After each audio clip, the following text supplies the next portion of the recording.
большим стажем. Районның 20 умарташысы укулар тамамлау турындагы таныклыкларын алдылар. 4 ай дәвамында Ленина Кокушкина авылындагы техникум филиалында алар умарта үрчетү һәм асрауның заманча методларына төшенделәр. Уку тамамлаучылар арасында яшьләр дә, тәҗрибәле умартачылар да бар. Алар арасында Харис Әхмәтҗанов. Аның хуҗалыгында 14-15 оя. Умартачылык белән 35 елга якын шөгыльләнә.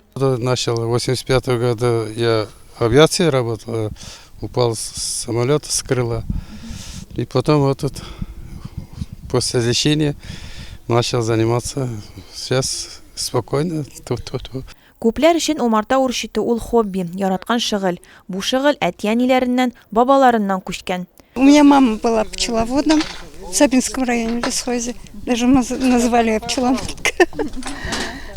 Заслуженный пчеловод. Спасибо ей. Она всему научила, показывала с детства, как собирать ульи.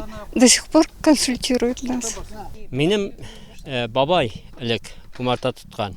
Менә аның янына кунакка баргач, ул безне бал белән сөйли торган иде. Менә шунда умарталар чагадыр безне. Бик кызык күңелле кеше.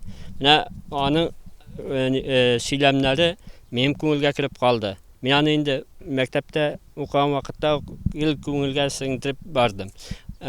Бигрәк тә инде армиядан кайтканнан соң, менә бу тормышка ашырасы килде инде бу идеяны.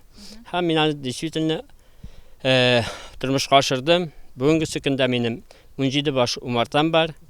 Барсы да үй янында торалар. Менә кичә генә районнан да килеп киттеләр, карап киттеләр. Бик матур. Бүген уку һәм таныклык алу замана таләбе.